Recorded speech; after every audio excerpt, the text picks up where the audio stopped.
Assalamualaikum warahmatullahi wabarakatuh. Ya, langsung saja di sini saya sudah bersama narasumbernya, yaitu guru saya sendiri, untuk memenuhi tugas wawancara guru spiritual. Ya.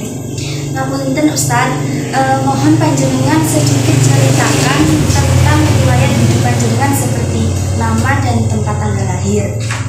Untuk nama, memang dari kecil ayah memberikan nama saya Muhammad Sen, dan saya memang dari 6 bersaudara saya itu istilahnya paling kecil. Dan dari 6 bersaudara tadi memang basic dari keluarga saya juga keluarga yang biasa saja, hanya tidak keturunan dari para kiai dan tidak dari orang-orang besar atau bagaimana tidak.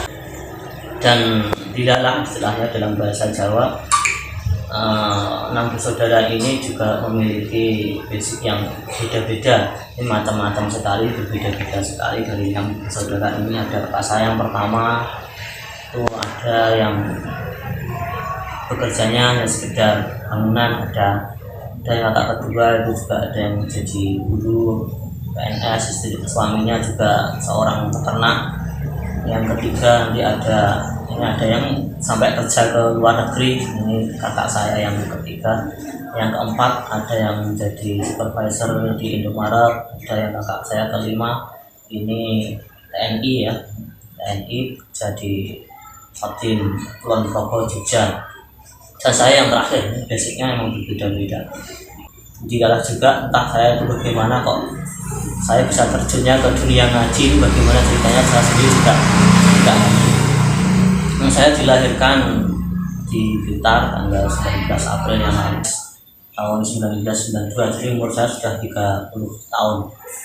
Untuk riwayat pendidikan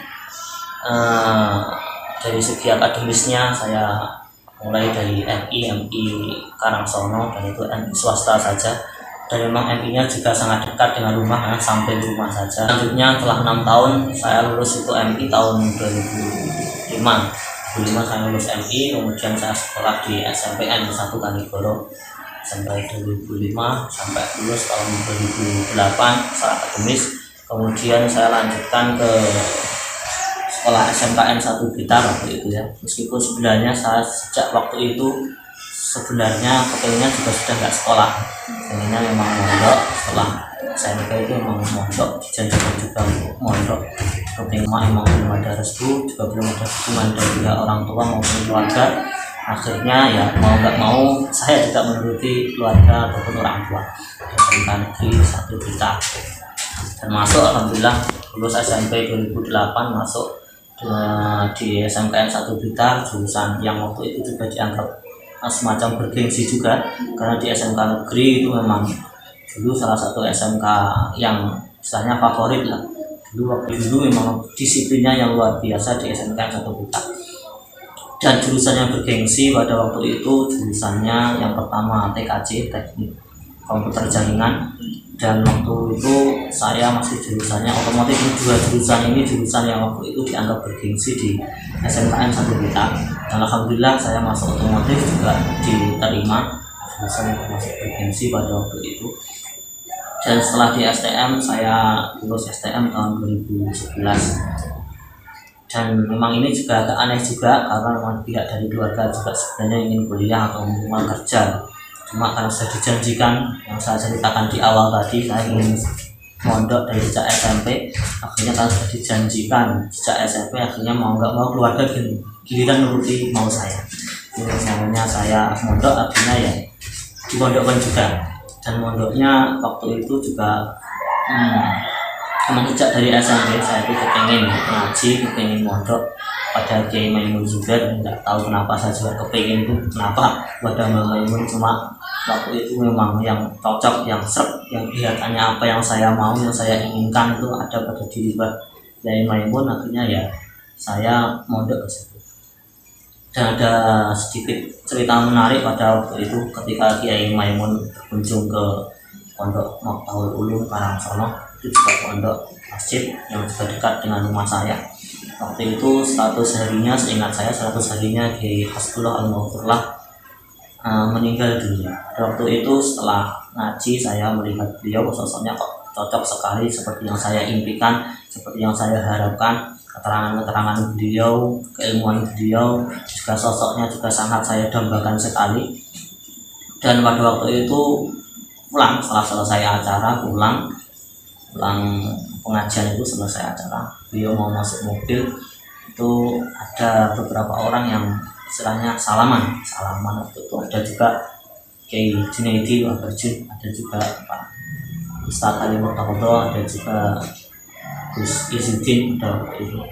Dan anehnya kedua orang ini salamannya duluan dan juga boleh dicium tangannya. Wabarjun juga Kiai Ustadz Ali Murtakodo itu juga boleh dicium tangannya. Cuma pada waktu itu saya nggak boleh dicium tangannya terlebih dahulu. Itu masih SMP, ya. Ingat sekali, masih SMP tahun 2008 ya kalau nggak salah, yang masih SMP.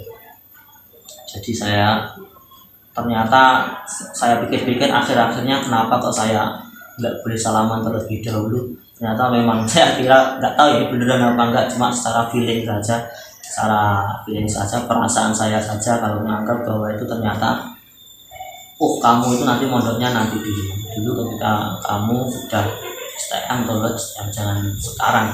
Dia memang betul, ini Ustadz Ali, Ustadz Junaidi atau Kiai Junaidi itu ternyata mondoknya terlebih dahulu.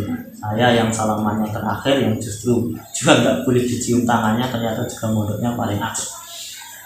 Itu setelah 2011 saya lulus STM SMKN 1 negeri. Pada waktu itu saya ingat betul bahwa pembagian ijazah hari Sabtu, ingat saya tanggal 15 Juli seingat saya, dan akadnya tanggal 16 Juli seingat saya. Itu saya langsung tanggal 15 hari Sabtu pembagian ijazah, tanggal 16-nya hari akad itu adalah saya langsung berangkat ke Sarang, karena saking kepengennya juga segera mondok di Sarang sesuai cita-cita dulu saya waktu setelah SMP. Di Sarang nanti ada saya di sana juga ada Ustadz Ali, ada Ustadz Junaidi atau Abah Junaidi, ada Gus Izzuddin yang sudah duluan. Saya 7 tahun, 6 tahun, 7 tahun di sana, lulus tahun 2017 ya. Saya pulang tahun 2017, tidak goyang ya, karena kadang istilah goyang itu juga agak diangkerkan dalam bahasa santri. Nah kalau goyang berarti sudah seolah-olah nggak ada kaitannya, nggak ada ta'alluqnya, nggak ada hubungannya dengan pondok sebelumnya.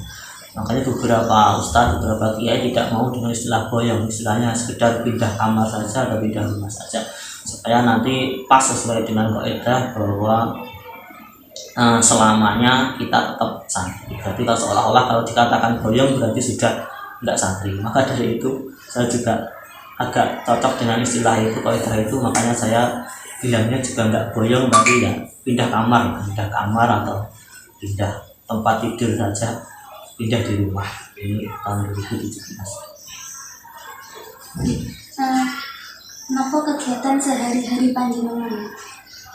Untuk kegiatan sehari-hari ya saya kegiatannya sebenarnya juga mengajar seperti ini, ngaji seperti ini, mulai pagi sampai malam ngaji. Saya jam 6:30 itu saya harus berangkat ngaji juga, mengajar juga di SMP 1 Kanigoro. Alhamdulillah dulu itu sekolah saya dulu waktu SMP, saya juga ditakdirkan oleh Allah, ternyata juga ditakdirkan untuk berkhidmah lagi di sekolah dulu waktu saya SMP di SMPN 1 Kanigoro sampai jam 8.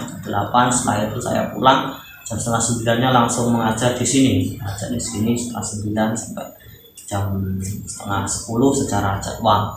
Setelah itu ya untuk mengisi juga, karena kami juga orang biasa, kami juga butuh ekonomi dan macam-macam, makanya kami juga membuat ide gimana caranya juga meningkatkan ekonomi keluarga dengan saya jualan. Saya jualan, saya buat jajanan-jajanan ringan, jualan mulai jam pulang ngaji di sini itu jualan saya, tapi saya titipkan jajannya, saya titipkan di pondok-pondok itu biasanya itu sampai jam 12:30 ya.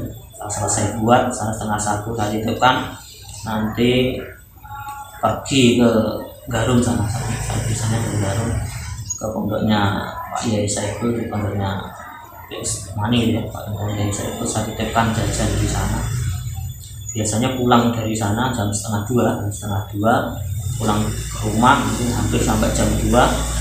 Setelah itu sudah persiapan ngaji lagi, karena setelah zuhur kami juga ada kegiatan mengajar lagi jam 2:30 itu sampai jam 4 sore.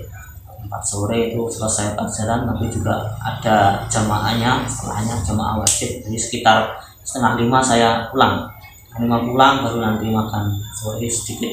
Ya itu waktu yang sebentar sekali untuk keluarga, cuma 1 jam saja untuk keluarga. Setelah itu ya 5:30 saya harus berangkat lagi untuk ngajar lagi, ngaji lagi sampai nanti jam 9:30 malam. Baru setelah itu persiapan untuk materi, baru istirahat. Sejak tahun kapan panjenengan mulai mengajar di pondok pesantren? Untuk mengajar pada waktu itu saya mulainya, jadi saya lulus tahun 2017, saya pulang pindah kamar tadi dari pondok, itu langsung dimintai tolong untuk membantu mengajar di pesantren. Padahal itu pesantren yang pertama yang saya bantu ajar, pesantren di dekat rumah saya sendiri, desa saya sendiri, pondok pesantren Maktal Dulu, itu asuhannya Kiai Taqiuddin Hasbullah, itu yang sekarang sampai sekarang mulai 2017 mengajar. Kemudian bagaimana sangat keilmuan di pondok pesantren panjenengan? Untuk sangat keilmuan, karena saya mengaji pertama mulai sejak kecil itu ya di Karangsono, dan di Karangsono pondok Maktal Dulu itu juga saya ngaji awalnya pada juga di Hasbullah Ridwan, dan jelas beliau juga dulu pernah mondok di mana-mana. Sanatnya juga yang paling lama setahu saya beliau juga mondok di Sarang juga, di sanatnya juga dari Sarang. Kiai Imam Khalil, Mbah Yai Maimun sendiri itu juga dianggap juga sebagai guru beliau. Jadi saya ngaji kepada Mbah Yai Hasbullah dan juga ngaji kepada gurunya Mbah Yai Hasbullah. Di sana keilmuannya di situ. Ini yang jelas muaranya, karena saya yang lama juga setelahnya ngajar di mondok di Sarang, ngaji di Sarang, jadi sangat keilmuan kami itu dari Sarang, dari Mbah Yai Maimun, dan dari Sarang sendiri khususnya Al-Anwar itu ada mata rantai yang beliau erat kaitannya dengan keluarga Al-Maliki di Makkah. Ini beliau sangat erat kaitannya mulai Sayyid Alawi, mulai Sayyid Muhammad,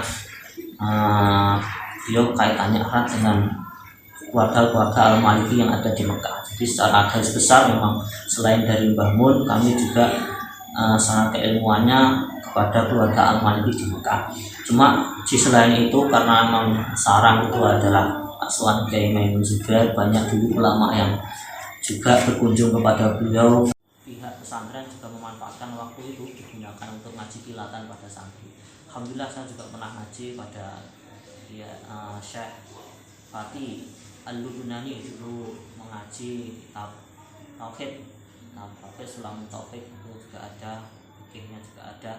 Dulu juga pernah ngaji kepada Syekh Muwaffaq Ad-Dimashqi, itu juga pernah ada. Dulu juga pernah ada riwayat secara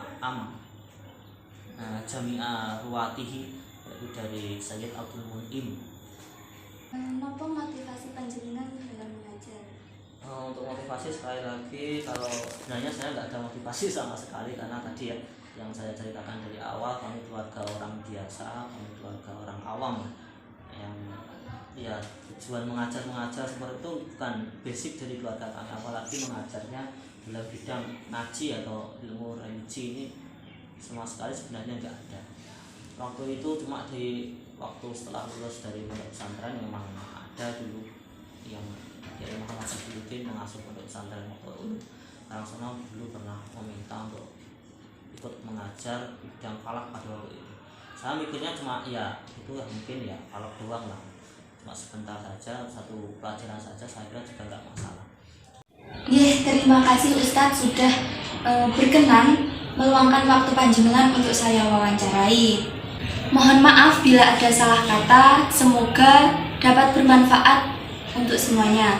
Sekian, wassalamualaikum warahmatullahi wabarakatuh.